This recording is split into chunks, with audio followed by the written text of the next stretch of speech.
제가 시아버지를 10년 동안 밤낮 없이 병수발했는데 장례식장에서 이런 말을 들었습니다. 옳게. 여긴 너가 있을 자리 아니야. 너는 빠져. 뭐라고요? 제가 10년을 모셨는데요. 내가 뭘 했다고 설치냐? 피가 섞인 자식들이 치르는 거야. 너는 나가.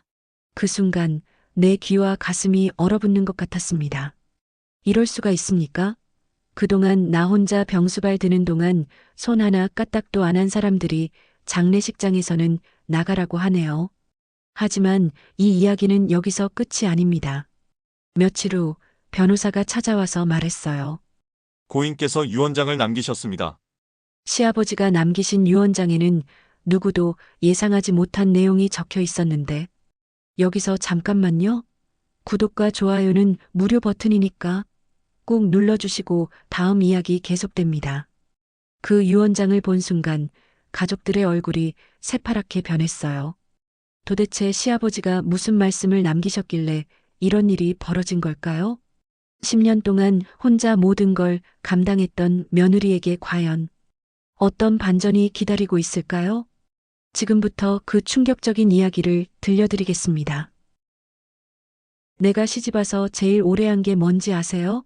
시아버지 병수발이었습니다. 10년 동안이나 말이에요. 다른 집 며느리들은 해외여행도 다니고 친구들과 차 마시며 수다도 떨던데 나는 병상 앞에서만 세월을 보냈죠. 새벽 5시면 어김없이 일어나서 시아버지 아침약부터 챙겼습니다. 혈압약, 당뇨약, 심장약까지 20알이 넘는 약들을 하나하나 확인하며 드시게 했어요.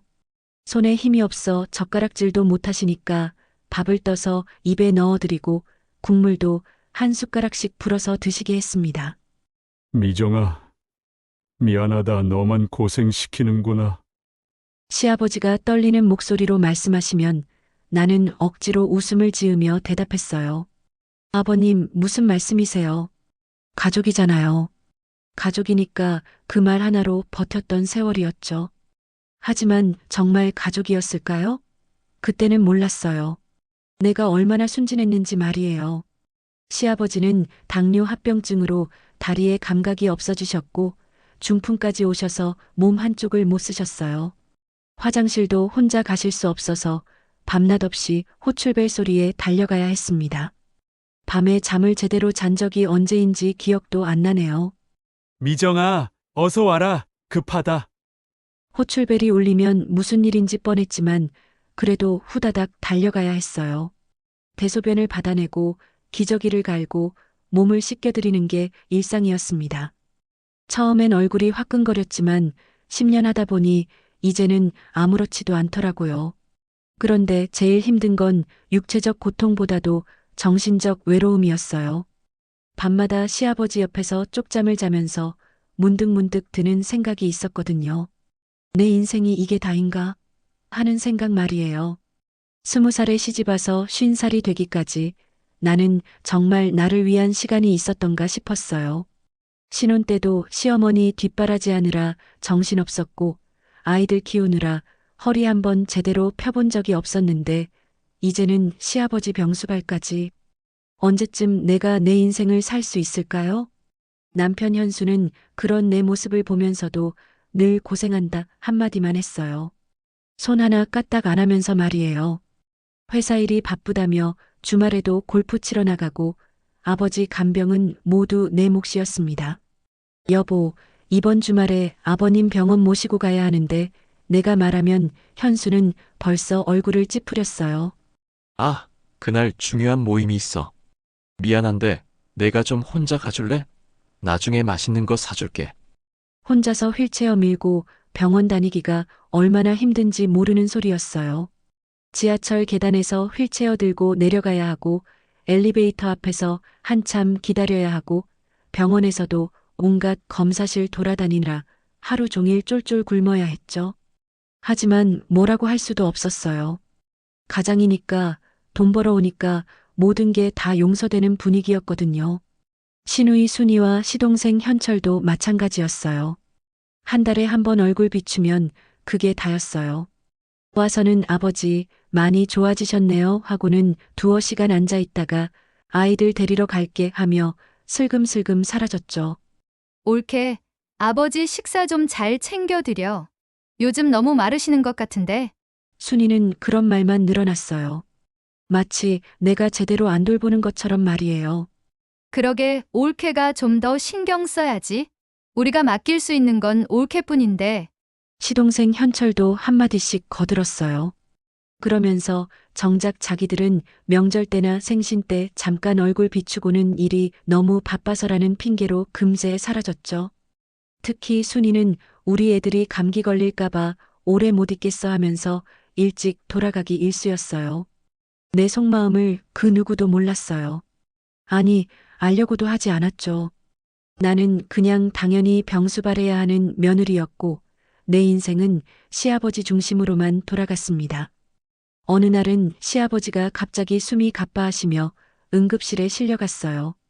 밤 12시가 넘은 시간이었는데 119에 신고하고 구급차 따라 병원에 갔죠. 밤새 보호자실에서 쪽잠을 자며 지켰는데 아무도 와주지 않더라고요. 응급실에서 밤새 기다리는 동안 의사가 와서 물어봤어요. 보호자가 부인분이신가요? 혹시 다른 가족분들은요? 네, 제가 며느리입니다. 아들, 딸들은 연락했는데 아직 오는 중이에요. 거짓말이었어요. 아무도 올 생각이 없다는 걸 알고 있었거든요. 다음 날 오후에야 현수가 회사 끝나고 왔어요. 어떻게 됐어? 많이 심각해? 하고 물어보는 게 전부였죠. 내가 밤새 얼마나 무서웠고 힘들었는지는 묻지도 않았어요. 위험한 고비는 넘겼대요. 하지만 앞으로 더 조심해야 한다고 하네요. 내가 말하니까 현수는 안도의 한숨을 쉬었어요. 다행이네. 그럼 나는 회사 가봐야겠어. 오늘 중요한 회의가 있거든. 결국 또다시 나 혼자 시아버지 곁을 지켜야 했어요. 간호사들이 부인분이 정말 효부시네요. 요즘 며느리들 중에 이렇게 극진히 모시는 분 드물어요라고 말해줄 때만 위로가 됐죠. 그렇게 10년을 버텼습니다. 내 젊음을 다 바쳐가며 말이에요. 친구들은 하나둘 손자 돌보러 딸내 아들내 가는데 나는 시아버지 병상만 지켰어요. 미용실 가는 것도 사치였고 옷 하나 새로 사는 것도 죄스러웠죠. 시아버지 드실 죽 끓이느라 새벽부터 부엌에서 뜸을 들이고 약 시간 맞춰서 드시게 하고 운동시켜드리고 목욕시켜드리고 하루가 시아버지 돌봄으로만 채워졌어요. 미정아, 내가 있어서 내가 이렇게 버틴다 고맙다. 시아버지가 가끔 이런 말씀을 하시면 그래도 보람을 느꼈어요. 적어도 한 분은 내 희생을 알아주시는구나 싶어서 말이에요. 하지만 그때는 몰랐습니다. 진짜 가족이 누구인지, 진짜 감사를 아는 사람이 누구인지를 말이에요. 그 모든 게 마지막에 가서야 밝혀질 줄은 꿈에도 몰랐죠. 과연 10년의 희생 끝에 내게 돌아온 건 무엇이었을까요? 10년 병수발이 얼마나 외로운 싸움인지 아세요? 남들은 모르더라고요. 겉으로 보기엔 그냥 집에서 편히 쉬는 것처럼 보이나 봐요. 하지만 실상은 24시간 긴장의 연속이었습니다. 시아버지가 밤에 갑자기 열이 나시거나 숨이 가빠하시면 나는 잠결에도 벌떡 일어나야 했어요. 체온계로 열 재고 혈압 재고 응급실에 갈지 말지 혼자서 판단해야 했죠. 그런 판단을 내릴 때마다 가슴이 철렁했어요. 내가 잘못 판단해서 큰일이라도 나면 어쩌나 싶어서 말이에요. 미정아, 가슴이 답답하다. 숨이 잘 안 쉬어져. 시아버지가 새벽에 이런 말씀을 하시면 나는 잠옷 차림으로도 119에 전화할 준비를 했어요. 아버님, 진정하세요. 심호흡 천천히 해보세요. 내 손으로 등을 쓸어들이며 달랜 적이 한두 번이 아니었죠. 그런데 가족들은 뭘 했을까요? 현수는 옆방에서 코 골며 자고 있었어요. 시누이 순이는 멀리 사니까 연락도 안 했고 시동생 현철은 형수가 알아서 잘하겠지 하며 나 몰라라 했죠. 어느 날은 정말 화가 나서 현수에게 따졌어요. 여보, 당신 아버지인데 어떻게 이럴 수 있어요? 밤에 응급 상황 생기면 나 혼자 어떻게 해요? 현수는 귀찮다는 듯이 대답했어요. 그러게 뭐 어쩌라고? 나는 직장인이야. 내일 회사 가야 하는데 밤에 잠 못 자면 어떡해? 당신이 집에 있으니까 당신이 하는 거지. 그 말을 듣는 순간 정말 허탈했어요. 내가 집에 있다고 해서 병수발이 쉬운 일인가요? 내가 사람이 아닌가요? 나도 피곤하고 힘든데 말이에요. 신우이 순이는 더했어요. 한 달에 한 번 와서는 이것저것 지적만 했죠. 옳게 아버지 기저귀 좀 자주 갈아드려. 냄새가 나는 것 같은데? 순이가 코를 찡긋거리며 말했어요. 매일 갈아드리고 있어요. 방금 전에도 갈았는데 내가 변명하면 순이는 믿지 않는다는 표정을 지었어요. 그래? 그럼 방 좀 자주 환기시켜. 답답해 보여. 순이는 창문을 활짝 열어젖혔어요. 겨울이라 추운데도 말이에요. 아버님 감기 걸리실까봐 창문 살짝만 열어뒀는데 내가 말하면 순이는 짜증을 냈어요. 에이, 옳게는 너무 소심해. 환기도 안 시키고 어떻게 환자를 돌봐?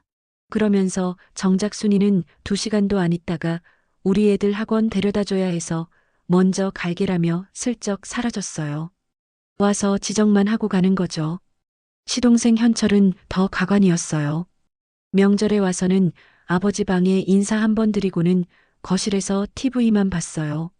아내 지영이와 함께 와서 형수님 수고 많으시네요. 인사만 하고는 아무것도 안 도와줬죠. 현철아, 아버지 좀 봐드려. 형수가 너무 힘들어 보인다.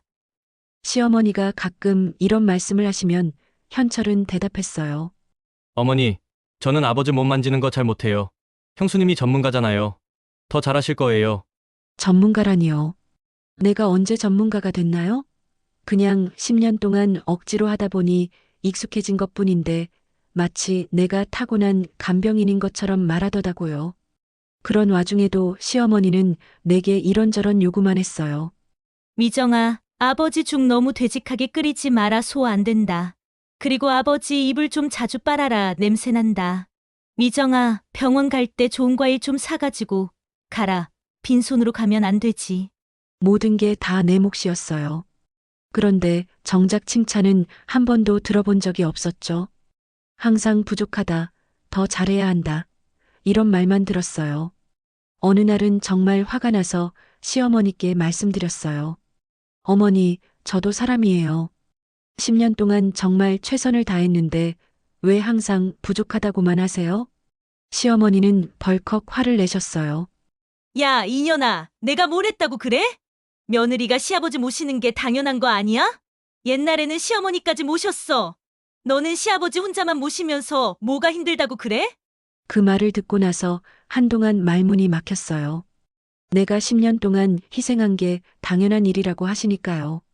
내 젊음, 내 건강, 내 인생을 다 바쳤는데 당연한 일이라니요. 친구들과 만날 시간도 없었어요. 가끔 옛 동창들이 미정아, 우리 모임에 나와. 오랜만에 보자고 연락하면 나는 항상 아버님 몸이 안 좋으셔서 못 나가겠어라고 거절해야 했어요.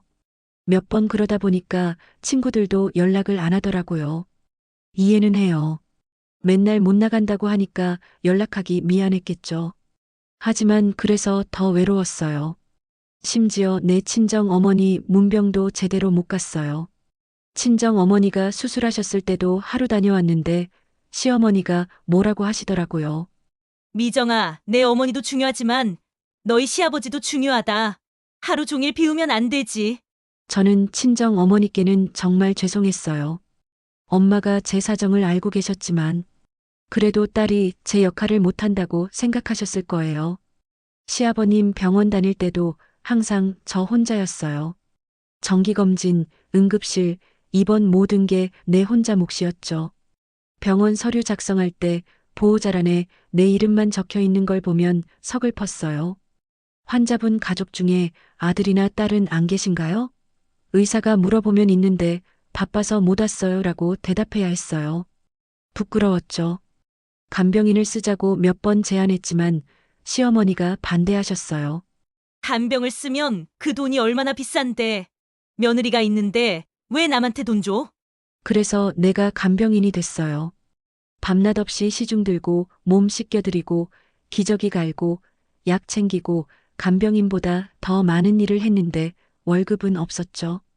가끔 시아버지가 고마워하실 때만 위로가 됐어요. 미정아, 내가 아니었으면 내가 어떻게 됐을까 정말 고맙다. 그런 말씀을 들으면 그래도 보람을 느꼈어요. 내 희생이 헛되지 않는다는 생각이 들었거든요. 하지만 다른 가족들은 그런 말 한 번 안 해줬어요. 이런 외로운 싸움이 언제까지 계속될지 모르는 상황에서 나는 과연 어떤 결말을 맞게 될까요? 그렇게 10년을 버티다가 결국 그날이 왔습니다. 시아버지가 세상을 떠나시는 날 말이에요. 그날 아침도 평소와 다르지 않았어요. 새벽 5시에 일어나서 시아버지 아침약을 준비하고 죽을 끓여서 드시게 했죠. 미정아, 오늘따라 몸이 많이 무겁네. 기운이 없어. 시아버지가 평소보다 힘없는 목소리로 말씀하셨어요. 아버님, 어디가 아프세요? 혹시 열은 안 나시고요? 나는 얼른 체온계를 가져와서 열을 재봤어요. 다행히 열은 없었지만 뭔가 평소와 달랐어요. 아니야. 그냥 좀 피곤한 것 같아. 나이가 드니까 그런가 보다. 시아버지는 힘겹게 웃으시며 말씀하셨어요. 그날 오후 시아버지가 갑자기 숨을 헐떡이기 시작하셨어요. 얼굴이 새파랗게 질리시더니 의식을 잃으셨죠. 나는 황급히 119에 신고했어요. 여보세요. 환자가 의식을 잃었어요. 빨리 와주세요. 손이 덜덜 떨려서 전화기를 제대로 잡을 수도 없었어요. 구급차가 오기까지 기다리는 시간이 정말 길게 느껴졌어요. 시아버지 손을 잡고 아버님, 정신 차리세요. 아버님, 하고 불렀지만 대답이 없으셨어요. 현수에게도 급히 전화했어요. 여보, 아버님이 의식 잃으셨어요. 빨리 병원으로 와주세요. 뭐라고? 지금 회의 중인데 알겠어. 빨리 갈게. 현수 목소리에서 당황한 기색이 역력했어요. 구급차를 타고 병원에 도착했을 때 의료진들이 모든 응급처치를 다했지만 이미 늦었어요. 의사가 나를 불러서 말했어요. 보호자분이시죠? 환자분이 심정지대서 오셨는데 최선을 다했지만 안타깝게도 소생시키지 못했습니다. 그 순간 다리에 힘이 빠져서 주저앉을 뻔했어요. 10년 동안 지켜온 시아버지가 정말 떠나신다는 게 믿어지지 않았거든요. 정말 돌아가신 건가요? 내 목소리가 떨렸어요. 네, 죄송합니다. 고인께서 많이 편찮으셨던 것 같은데 가족분께서 정말 잘 돌보셨을 거예요. 마지막까지 곁에 계셨으니까 고인께서도 편안하셨을 겁니다. 의사의 위로 말에 눈물이 쏟아졌어요. 10년 동안 내가 정말 최선을 다했는데 결국 이렇게 보내드리게 됐구나 싶었어요. 현수가 헐레벌떡 도착했을 때는 이미 모든 게 끝난 후였어요. 어떻게 된 거야? 아버지는? 돌아가셨어요. 내가 말하니까 현수가 주저앉으며 울기 시작했어요. 아버지, 순이와 현철도 연락받고 달려왔어요. 모두들 시아버지 주변에 둘러서서 울었죠. 그런데 이상했어요. 평소에는 병문안도 제대로 안 오던 사람들이 돌아가시니까 이렇게 슬퍼하다니요. 특히 순이는 목 놓아 울면서 아버지, 못다 한 말이 너무 많은데 하며 통곡했어요. 나는 그 모습을 보면서 씁쓸했어요. 살아계실 때는 한 달에 한 번도 제대로 안 왔으면서 지금 와서 그런다고 뭐가 달라지나요? 영안실에서 시아버지를 마지막으로 뵈었어요. 평소보다 편안한 표정이셨어요. 고생 많이 하셨는데 이제는 편히 쉬시라고 마음속으로 말씀드렸어요. 미정아, 고생 많았어. 정말 아버지 잘 모셨어. 시어머니가 처음으로 내게 고마워하는 말씀을 하셨어요. 당연한 일 했을 뿐이에요, 어머니. 그때까지도 나는 정말 당연한 일을 한 거라고 생각했어요. 장례식장을 정하고 준비할 일들이 산더미였어요. 수에 고르고 영정사진 정하고 부고 돌리고 그런데 이상했어요. 평소에는 나보고 모든 걸 알아서 하라고 하던 사람들이 갑자기 발벗고 나서더라고요. 장례식은 우리가 알아서 할게. 미정이는 그동안 고생했으니까 좀 쉬어. 현수가 말했어요. 순이도 올케는 정말 고생했어. 이제부터는 우리가 할게라고 했죠. 처음엔 고마웠어요. 정말 10년 동안 혼자 다 해왔는데 이제야 가족들이 도와주는구나 싶어서요. 하지만 뭔가 이상했어요. 왜 갑자기 이러지? 장례식장에 빈소를 차리는 날 나는 시아버지 곁에서 마지막 밤을 새우려고 했어요. 10년 동안 매일 밤 곁을 지켜왔는데 마지막 밤도 함께 있고 싶었거든요. 미정아, 편히 가서 쉬어. 우리가 지킬게. 현수가 말했지만 나는 거절했어요. 아니에요. 마지막이니까 제가 지키고 싶어요. 그날 밤 시아버지 영정 앞에 앉아서 지난 10년을 되돌아봤어요. 힘들었지만 후회는 없었어요. 최선을 다해서 모셨으니까요. 아버님, 편히 가세요. 그동안 정말 고생 많으셨어요. 나는 시아버지께 마지막 인사를 드렸어요. 다음 날 발인을 앞두고 가족들이 모여서 뭔가 이야기를 나누고 있었어요. 멀리서 보니까 뭔가 심각한 분위기였어요. 나는 다가가서 물어봤어요. 무슨 일이에요? 뭘 그렇게 심각하게 이야기하고 계세요? 그때 현수가 말했어요. 아, 그게 장례 순서 정하는 거야. 별거 아니야. 하지만 분위기가 심상치 않았어요. 순이와 현철이 나를 보는 눈빛이 이상했거든요. 뭔가 숨기는 게 있는 것 같았어요. 그때는 몰랐어요. 그들이 무슨 계획을 세우고 있는지를. 내가 10년 동안 시아버지를 정성껏 모신 게 결국 어떤 결과를 가져올지를. 진짜 충격은 장례식 당일에 기다리고 있었거든요. 과연 장례식 당일에 어떤 일이 벌어질까요? 10년 동안 희생한 내게 돌아온 건 무엇이었을까요? 장례식 당일 아침 나는 일찍 일어나서 상복을 차려입었어요. 검은 한복에 굴건을 쓰고 시아버지를 마지막으로 배웅할 준비를 했죠. 10년 동안 정성껏 모신 시아버지의 마지막 길을 함께하고 싶었거든요. 장례식장에 도착하니 벌써 많은 조문객들이 와 있었어요. 시아버지 친구분들, 회사 동료들, 동네 어른들까지 생각보다 많은 분들이 오셨더라고요.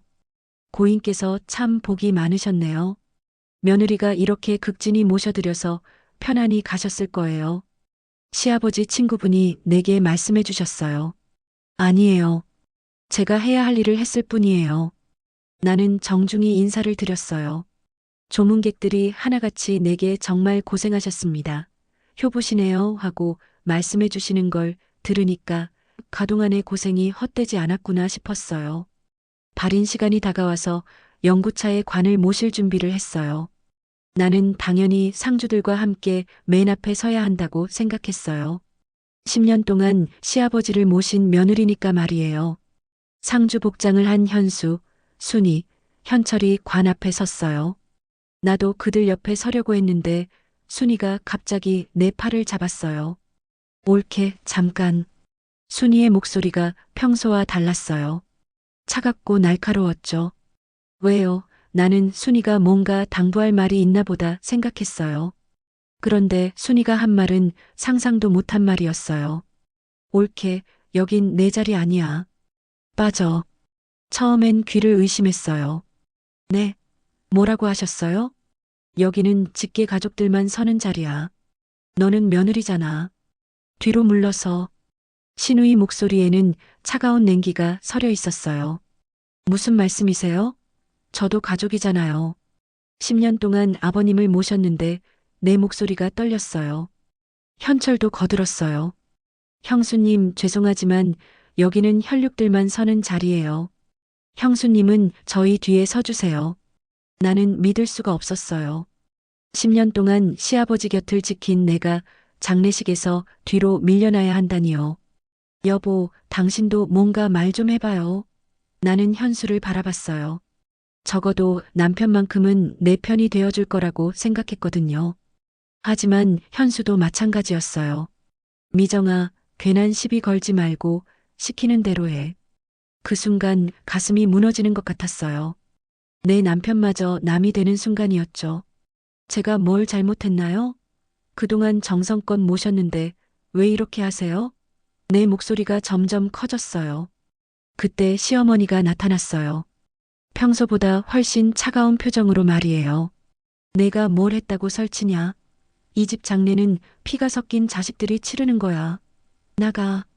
시어머니의 목소리가 장례식장에 울려 퍼졌어요. 주변에 있던 조문객들이 모두 우리를 쳐다봤죠. 어머니, 그렇게 말씀하시면 안 되죠. 저도 이 집 며느리인데 내가 말하려는데 시어머니가 손을 들어 막았어요. 며느리? 며느리가 뭐 대단한 줄 아냐? 피 한 방울 안 섞인 남이 무슨 상주 행세야. 당장 물러서. 그 소리에 장례식장이 순간 조용해졌어요. 모든 사람들의 시선이 나에게 쏠렸죠. 수군수군대는 소리가 들렸어요. 저 며느리가 뭘 잘못했길래 10년 동안 병수발했다던데 참 심하네. 장례식장에서까지. 조문객들의 시선이 따가웠어요. 어떤 분들은 동정하는 눈빛이었고 어떤 분들은 구경하는 눈빛이었어요. 나는 모든 시선을 받으며 서 있을 수가 없었어요. 미정아, 그냥 나가자. 여기서 이러면 아버지가 편히 못 가신다. 시어머니가 다시 말했어요. 내 눈에서 눈물이 주르르 흘러내렸어요. 그동안 내가 무엇을 위해 희생했던 걸까요? 밤낮 없이 병수발하고 내 젊음을 다 바쳤는데 결국 이런 취급을 받는구나 싶었어요. 알겠어요. 물러설게요. 나는 떨리는 목소리로 말했어요. 관 앞에서 물러서는 순간 다리에 힘이 빠져서 비틀거렸어요. 그동안 시아버지와 함께한 추억들이 주마등처럼 스쳐 지나갔어요. 새벽마다 약 챙겨드리고 밤에 응급실 갔던 일, 그리고 휠체어 밀고 병원 다니던 일, 그 모든 것들이 한순간에 무너져 내렸어요. 뒤쪽으로 밀려난 나를 보며 조문객들이 수군거렸어요. 참 안 됐네. 저 며느리 10년 고생한 게 저런 대접받을 일이야? 요즘 세상에 저런 일이 다 있나? 그런 말들이 귀에 들렸지만 나는 아무 말도 할 수 없었어요. 내가 이 집에서 10년을 같이 했는데 결국 가족이 아니어서 한마디로 쫓겨나는구나 싶었어요. 발인이 시작됐어요. 연구차가 천천히 움직이기 시작했죠. 상주들은 관 뒤를 따라 걸었고 나는 한참 뒤에서 걸어야 했어요. 시아버지의 마지막 길인데 이렇게 멀리 떨어져서 따라가야 하다니 가슴이 미어질 것 같았어요. 화장장에 도착해서도 마찬가지였어요. 직계 가족들만 앞에 서고 나는 뒤쪽에 서야 했죠. 마지막 작별 인사도 멀리서 할 수밖에 없었어요. 아버님, 편히 가세요. 나는 속으로만 인사를 드렸어요. 장례가 끝나고 집으로 돌아오는 길에 현수가 말했어요. 미정아, 미안해. 하지만 어쩔 수 없었어. 어머니가 워낙 고집이 세시잖아. 고집이라고요? 그동안 제가 무엇을 했는데 어머니 고집 때문에 내가 이런 취급을 받아야 해요? 나는 분했어요. 그래도 이제 끝났잖아. 앞으로는 편해질 거야. 현수는 무심하게 말했어요. 편해질 거라고? 내 희생이 이렇게 무시당한 상황에서 어떻게 편해질 수 있을까요? 그날 밤 나는 잠들 수 없었어요. 10년간의 기억들이 계속 떠올랐거든요. 그런데 그 기억들이 이제는 억울함으로 바뀌어 있었어요. 과연 이것으로 모든 게 끝일까요? 아니면 더 큰 반전이 기다리고 있을까요? 장례를 마치고 집으로 돌아온 후 며칠 동안은 모든 게 조용했어요. 시아버지가 안 계시니까 집안이 텅 빈 것 같았죠. 그동안 시아버지 중심으로 돌아가던 일상이 갑자기 멈춘 것 같았어요. 처음 며칠은 습관적으로 시아버지 방으로 향했다가 멈춰 서곤 했어요. 아침에 일어나면 약부터 챙기려고 했다가 아, 이제 안 계시는구나 하고 깨달았죠. 이제 좀 편해졌지? 현수가 말했어요. 그동안 정말 고생했어. 이제는 내 시간 좀 가져봐. 그래요. 처음에는 나도 그렇게 생각했어요. 이제는 좀 편해질 수 있겠구나. 친구들도 만나고 미용실도 가고 그동안 못했던 것들을 해볼 수 있겠구나 싶었어요. 하지만 뭔가 이상했어요. 시댁 분위기가 예전과 달랐거든요. 시어머니도 순이도 현철도 나를 보는 눈빛이 묘했어요. 뭔가 숨기는 게 있는 것 같았죠. 특히 신우이가 자주 시어머니 댁에 오는 게 이상했어요. 평소에는 한 달에 한 번도 안 왔는데 요즘에는 일주일에 두세 번씩 오더라고요. 언니, 요즘 자주 오시네요? 내가 물어보면 순이는 어색하게 웃었어요. 아, 어머니가 아버지 돌아가신 후로 많이 쓸쓸해하셔서 자주 와서 안부 여쭤봐야지. 그럴듯한 대답이었지만 뭔가 어색했어요. 순이가 언제부터 그렇게 효녀였나 싶었거든요. 어느 날 나는 우연히 순이와 시어머니가 나지막하게 대화하는 걸 들었어요. 부엌에서 차를 우리려고 갔는데 거실에서 하는 말이 들렸거든요. 어머니, 변호사 선생님께서 언제 오신다고 하셨어요? 순이의 목소리였어요. 다음 주 화요일에 온다고 하더라. 서류 정리해서 가져온다고 했어. 시어머니가 대답하셨어요. 변호사? 무슨 서류? 나는 궁금해서 더 들어보려고 했는데 현철이 들어오는 바람에 대화가 끊어졌어요. 형수님, 거기서 뭐 하세요?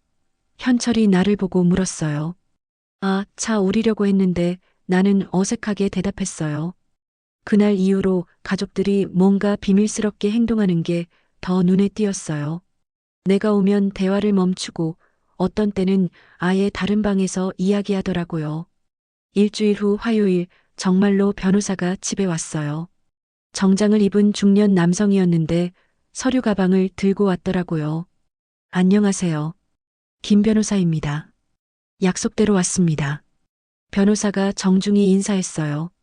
시어머니, 순이, 현철, 현수가 모두 거실에 모였어요. 나도 함께 앉으려고 했는데 시어머니가 말씀하셨어요. 미정아, 너는 부엌에서 차 좀 준비해라. 우리 이야기할 게 있어.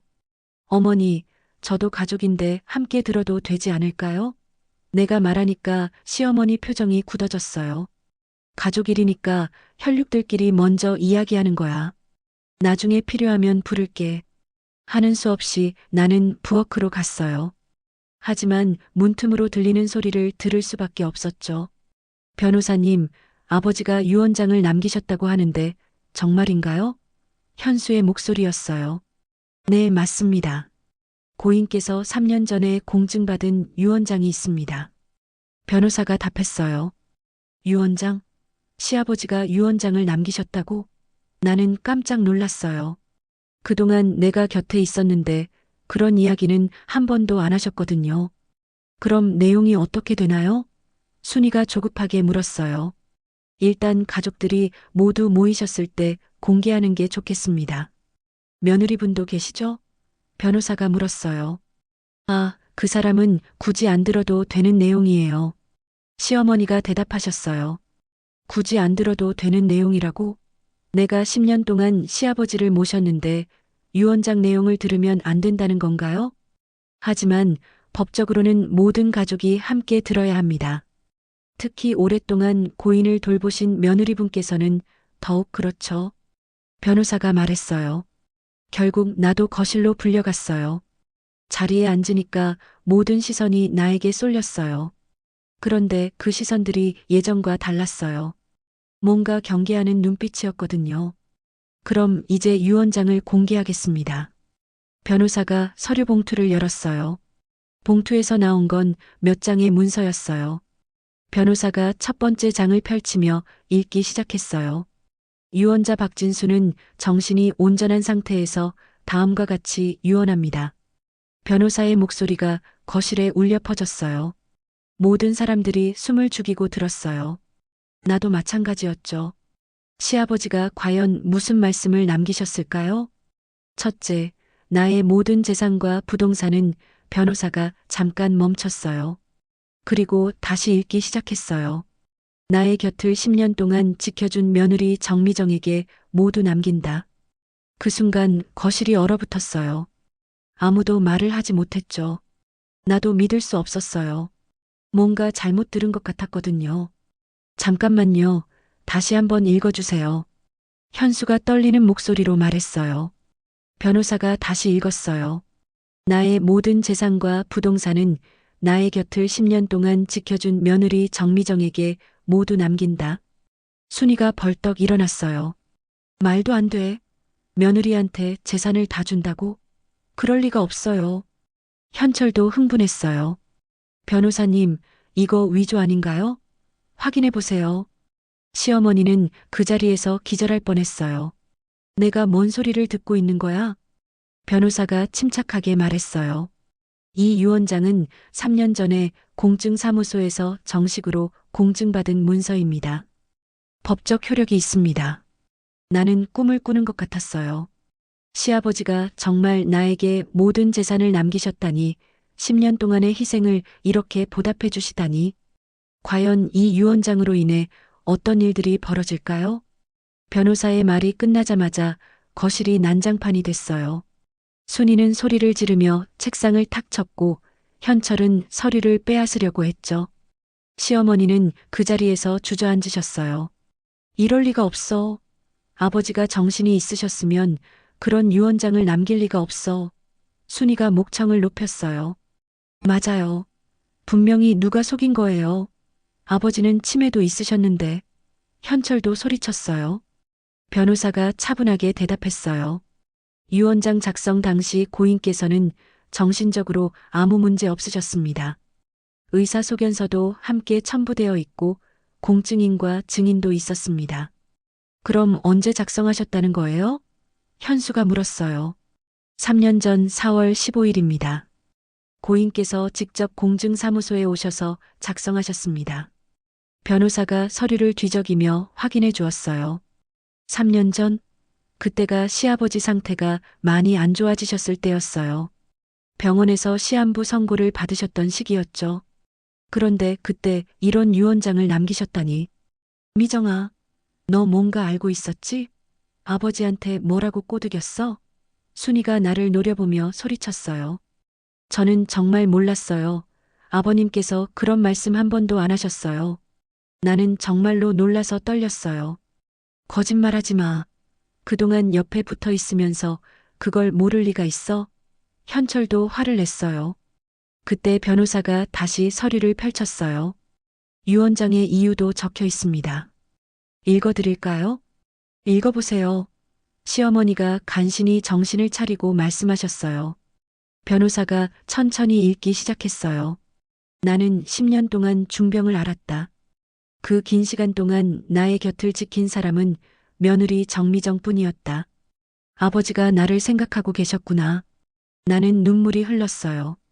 시아버지가 내 희생을 이렇게 알아주고 계셨다니. 변호사가 계속 읽었어요.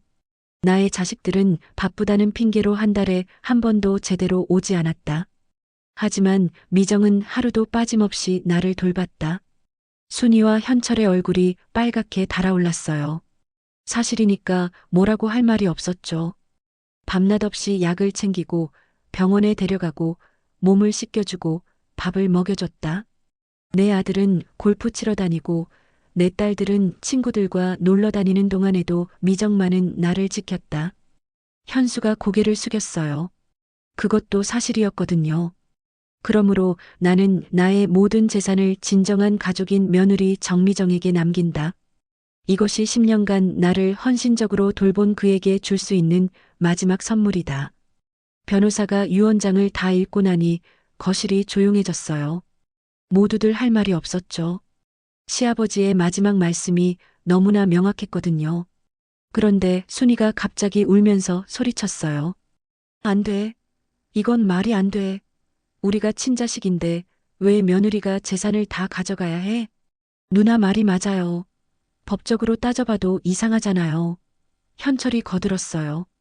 변호사가 설명했어요.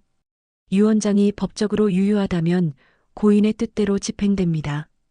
다만 유족들이 유류분 청구를 할 수는 있습니다. 유류분이 뭐예요? 시어머니가 물으셨어요. 법정 상속분의 절반을 요구할 수 있는 권리입니다. 하지만 그것도 재산의 일부에 불과합니다. 변호사가 답했어요. 그러니까 시아버지 재산의 대부분은 내가 가져가고 자식들은 조금씩만 나눠 가질 수 있다는 뜻이었어요. 재산이 얼마나 되는데요? 현수가 조심스럽게 물었어요. 변호사가 서류를 확인했어요. 부동산이 집 한 채와 상가 건물 하나, 그리고 예금이 약 15억 원 정도 됩니다. 15억? 나는 깜짝 놀랐어요. 시아버지가 그렇게 많은 재산을 가지고 계셨다니 전혀 몰랐거든요. 15억이라고? 순이가 기절할 뻔했어요. 그 돈을 다 며느리가 가져간다고? 그렇습니다. 유언장에 따르면 정미정 씨가 전액 상속받게 됩니다. 변호사가 확인해 주었어요. 그때 시어머니가 벌떡 일어나셨어요. 안 돼. 내 눈에 흙이 들어가기 전엔 안 돼. 그 돈은 내 아들, 딸들 것이야. 어머니, 하지만 법적으로 변호사가 말하려는데 시어머니가 막았어요. 법이고 뭐고 나는 인정 못해. 며느리 주제에 감히 우리 재산을 다 가져가겠다고? 순이도 눈물을 흘리며 매달렸어요. 어머니, 어떻게 해요? 우리 아이들 대학 등록금은 어떻게 하고 집 대출은 어떻게 갚아요? 현철도 마찬가지였어요. 어머니, 저희도 살아야 해요. 아버지 재산 없으면 정말 힘들어져요. 그런데 정작 나는 복잡한 심정이었어요. 기쁘기도 했지만 한편으로는 부담스럽기도 했거든요. 10년 동안 희생한 대가를 받는 건 당연하지만 이렇게 큰 돈을 받는 게 맞나 싶었어요. 변호사님, 제가 꼭 받아야 하는 건가요? 일부는 가족들과 나눠도 되는 거죠? 내가 물어봤어요. 변호사가 고개를 끄덕였어요. 물론입니다. 상속인이 자발적으로 포기하거나 나눠 가져도 됩니다. 그 말을 듣자마자 순이가 달려들었어요. 옳게. 그래, 우리는 가족이잖아. 조금씩 나눠 가지자. 현철도 형수님이 인정 많으신 분이니까 이해해 주실 거예요. 하며 아첨했어요. 하지만 시어머니는 아예 다른 소리를 했어요. 나누기는 무슨, 며느리가 전부 포기해야지. 원래 우리 돈인데 무슨 나누기야. 그 말을 듣고 나니 화가 났어요. 그동안 내가 희생했는데 전부 포기하라고? 너무 심한 거 아닌가요? 그날 밤 나는 잠을 이룰 수 없었어요. 시아버지의 유언장 내용이 계속 머릿속에 맴돌았거든요. 15억이라는 큰 돈, 그리고 시아버지의 마지막 뜻을 어떻게 해야 할지 정말 모르겠더라고요. 다음 날 아침부터 가족들의 공세가 시작됐어요. 제일 먼저 현수가 나서서 말했어요. 미정아, 어젯밤에 생각해봤는데 아버지 뜻도 중요하지만 가족 화합이 더 중요하지 않을까? 조금씩 나눠 갖는 게 어때? 여보, 하지만 아버님께서 저에게 주신 건데 내가 말하려고 하니 현수가 손을 저었어요. 그럼 말하지 마. 우리가 남인가? 부부잖아. 형제들도 생각해줘야지. 그때 순이가 찾아왔어요. 평소와 달리 정중한 모습으로 말이에요. 옳게, 밤새 잠 못 잤지? 나도 마찬가지야. 어떻게 하면 좋을지 모르겠어. 순이가 언제부터 이렇게 다정했나 싶어서요. 옳게, 우리 진짜 가족이잖아. 30년 동안 한 집안 식구로 살았는데 돈 때문에 사이가 나빠지면 안 되지 않을까? 순이의 목소리에는 애원하는 기색이 역력했어요. 그러게 말이야. 형수님, 우리가 그동안 언제 형수님한테 잘못한 적 있어요? 현철도 와서 말했어요. 잘못한 적이 없다고? 나는 속으로 웃음이 나왔어요.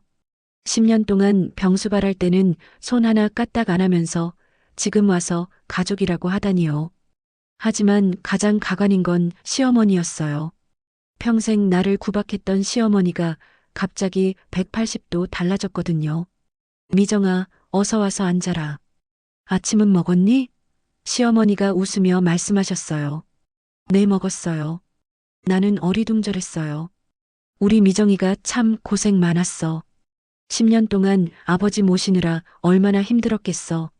시어머니가 갑자기 내 등을 쓰다듬으셨어요. 이게 웬 변화인가 싶었어요. 어제까지만 해도 며느리 주제에 하시던 분이 갑자기 이러시니까요. 어머니, 갑자기 왜 이러세요? 내가 물어보니 시어머니가 더 다정하게 말씀하셨어요. 왜긴 뭐가 왜야. 우리 며느리 챙기는 게 당연하지. 그런데 미정아, 아버지 재산 문제 말인데. 역시나 본론이 나왔네요. 결국 돈 때문에 이러시는 거였어요. 아버지가 내게 주신 건 정말 고마운 일이야. 하지만 너도 알다시피 순이나 현철이도 애들 키우느라 힘들잖아. 어머니, 그건 내가 말하려는데 시어머니가 계속 말씀하셨어요. 물론 내가 다 가져도 되지만 그러면 우리 가족이 뿔뿔이 흩어질 수도 있어. 그런 건 아버지도 원하지 않으실 거야. 그러면서 시어머니는 눈물까지 흘리셨어요. 미정아, 우리 가족 지켜줘. 내가 아니면 누가 하겠니? 나는 정말 당황스러웠어요. 평생 나를 구박하던 분이 갑자기 눈물까지 흘리시니까요. 오후에는 순이가 아이들까지 데리고 왔어요. 초등학생인 조카 둘이 내 앞에 서서 말했어요. 외숙모, 엄마가 우리 학원비 걱정한다고 밤새 울었어요. 외숙모가 도와주시면 안 돼요? 우리 착하게 살게요. 아이들까지 동원하다니 순이의 속셈이 뻔히 보였지만 그래도 조카들 보니까 마음이 아팠어요. 저녁에는 시동생 내외가 와서 무릎을 꿇었어요. 정말 무릎을 꿇고 빌더라고요. 형수님, 저희가 그동안 잘못했어요. 형수님한테 너무 무관심했고 아버지 병수발도 도와드리지 못했어요. 현철이 고개를 숙였어요. 앞으로는 형수님을 친어머니처럼 모시겠어요. 제발 저희도 살 수 있게 도와주세요. 현철 부인 지영이도 함께 빌었어요. 나는 이런 상황이 어색하기만 했어요. 평소에는 나를 투명인간 취급하던 사람들이 갑자기 이러니까요. 그런데 이상한 건 이렇게 빌면서도 진심으로 미안해하는 것 같지는 않았어요. 그냥 돈 때문에 어쩔 수 없이 하는 것 같았거든요. 며칠 동안 이런 상황이 계속됐어요. 가족들이 돌아가면서 와서 애원하고 달래고 때로는 압박하기도 했죠. 형수님, 그 돈 다 혼자 쓸 수 있어요? 너무 많잖아요. 현철이 말했어요.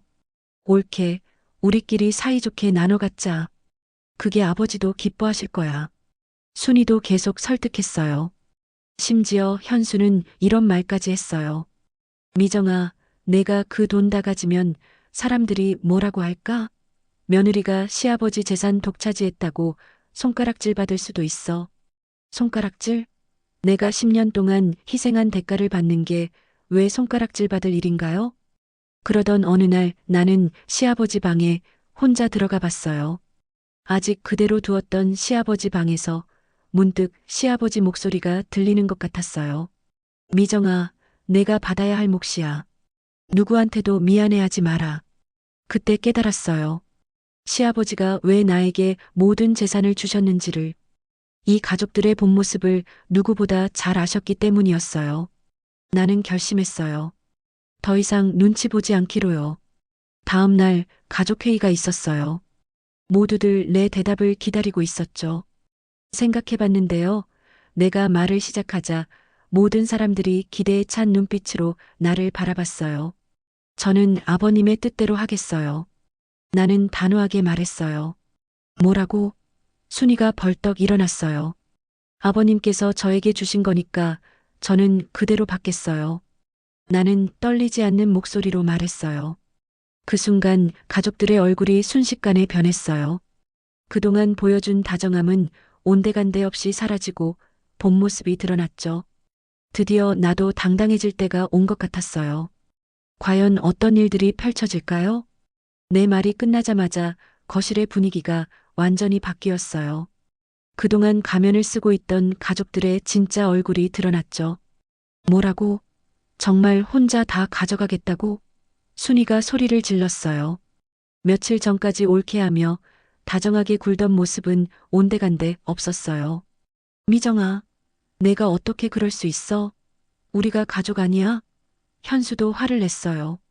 남편마저 내 편이 아니라는 걸 확실히 보여주는 순간이었죠. 시어머니는 아예 본색을 드러내셨어요. 이년아, 내가 뭘 했다고 우리 돈을 다 가져가려고 해? 며느리 주제에 감히. 어머니, 저는 아버님께서 주신 거라고 했잖아요. 제가 달라고 한 게 아니에요. 나는 침착하게 대답했어요. 달라고 안 했다고? 그럼 그동안 아버지 옆에서 뭐 했어? 분명히 돈 달라고 꼬드겼을 거야. 현철이 억지를 부렸어요. 나는 그들을 차근차근 바라봤어요. 정말 한심했어요. 그동안 손 하나 까딱 안 하던 사람들이 지금 와서 이런 소리를 하다니요. 그럼 물어볼게요. 지난 10 동안 여러분은 뭘 했나요? 내가 말하자 모두들 말문이 막혔어요. 현수 씨, 당신은 아버님이 응급실에 가실 때 몇 번이나 따라왔나요? 골프가 더 중요해서 못 왔죠? 현수의 얼굴이 빨갛게 달아올랐어요. 사실이니까 뭐라고 할 말이 없었죠. 순이 언니는 한 달에 한 번도 제대로 안 왔으면서 와서는 저만 탓했죠?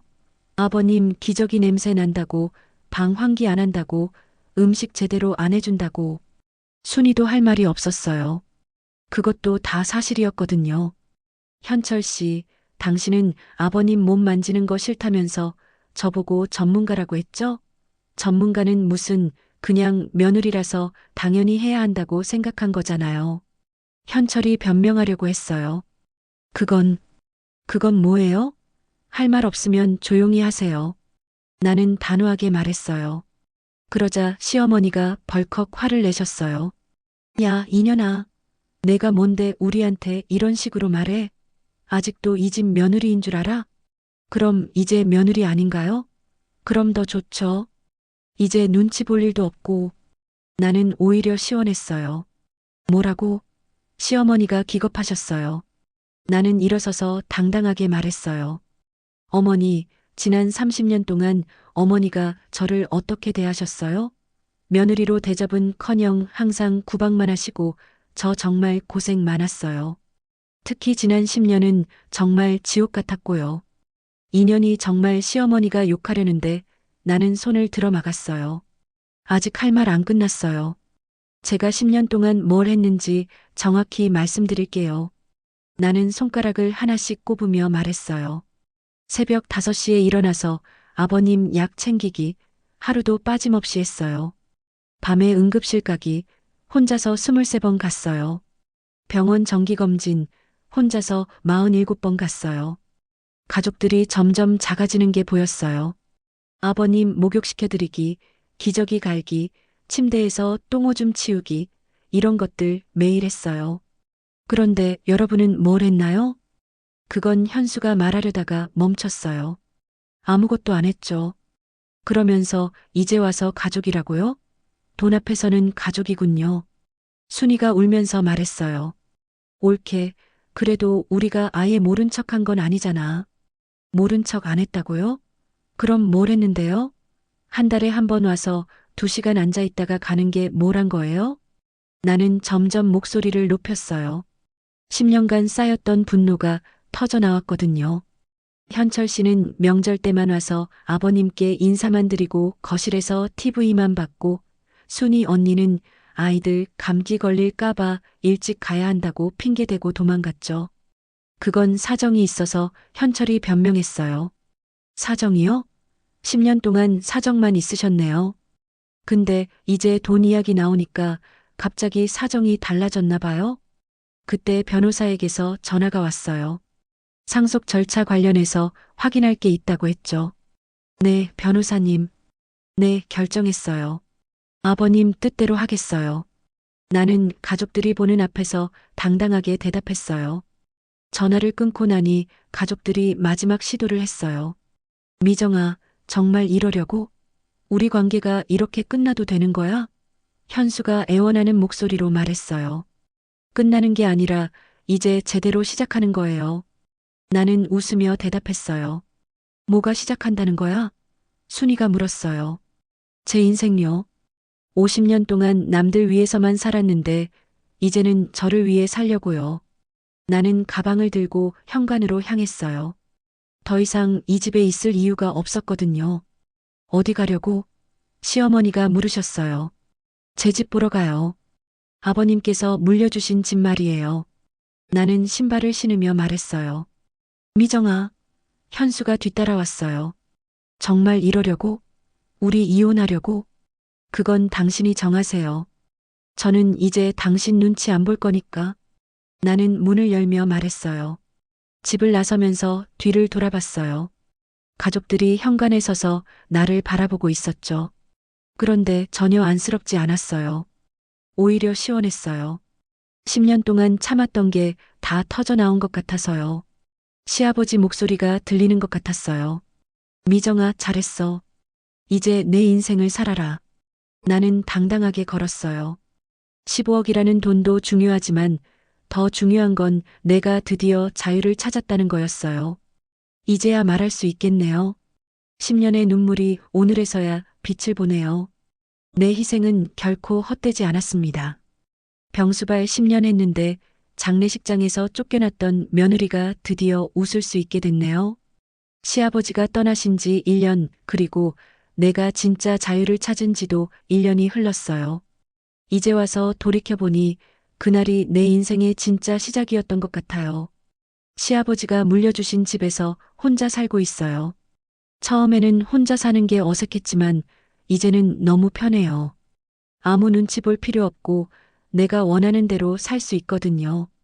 아버님, 덕분에 정말 행복하게 살고 있어요. 매일 아침 시아버지 사진 앞에서 인사를 드려요. 그분이 내게 남겨주신 건 돈만이 아니었어요.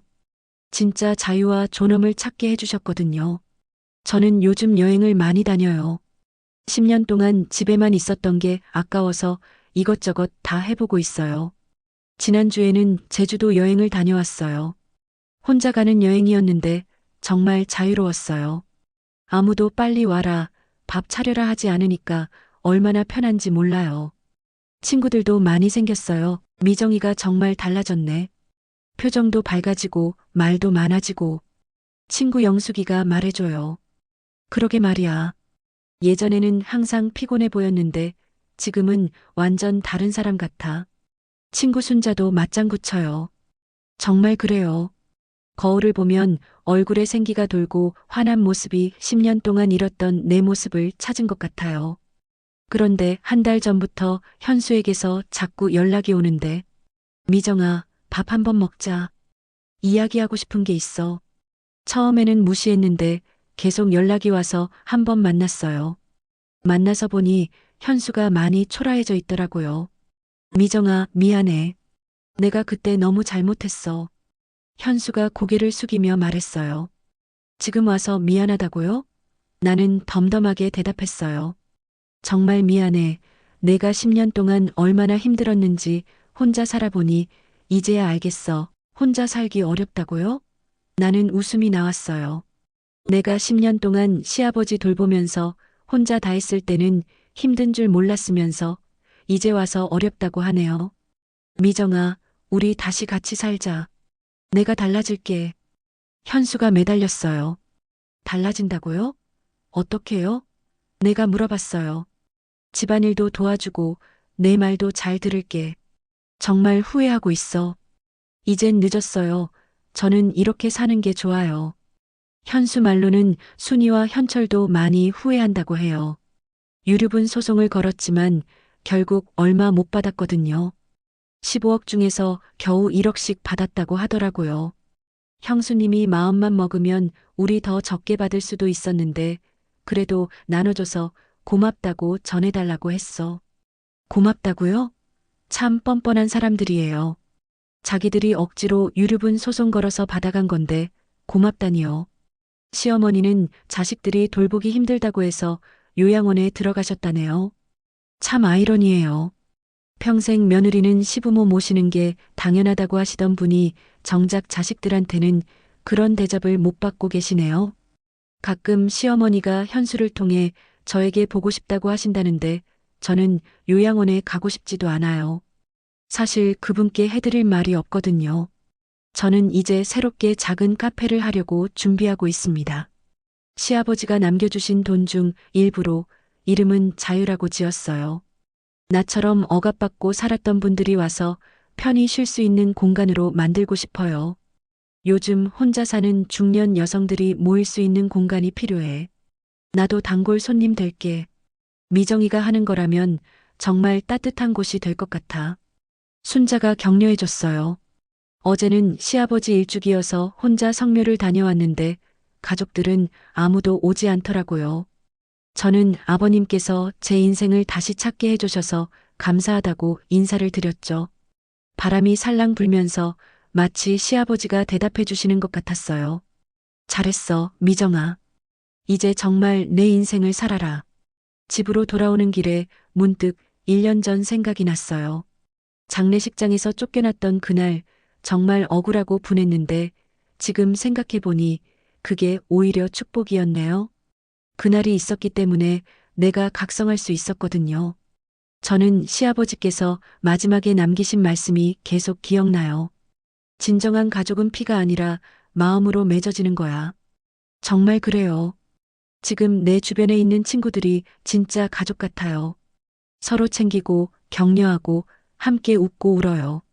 혈연 관계였던 사람들보다 훨씬 따뜻해요. 오늘도 하루를 마무리하며 일기를 써봅니다. 창밖으로 달이 밝게 떠 있어요. 예전에는 그 달을 보며 언제쯤 이 고생이 끝날까 했는데 이제는 내일이 기대된다는 마음으로 달을 봐요. 이제는 웃으면서 말할 수 있어요. 힘들었던 시간들이 결국 나를 더 강하고 지혜로운 사람으로 만들어줬어요. 병수발 10년 했는데 장례식장에서 쫓겨났던 며느리, 이제는 당당하게 제 인생의 주인공으로 살고 있습니다. 세상의 모든 며느리들, 모든 여성들에게 말씀드립니다. 당신의 희생이 당연한 것이 아니라 가장 소중해요. 늦었다고 생각하지 말고 지금이 가장 빠른 때라는 것을 기억해 보세요. 이 이야기가 마음에 드셨다면 좋아요 눌러주세요. 여러분의 작은 클릭이 큰 힘이 됩니다. 구독 버튼으로 더 많은 감동 스토리를 만나보세요. 끝까지 함께 해주셔서 감사합니다.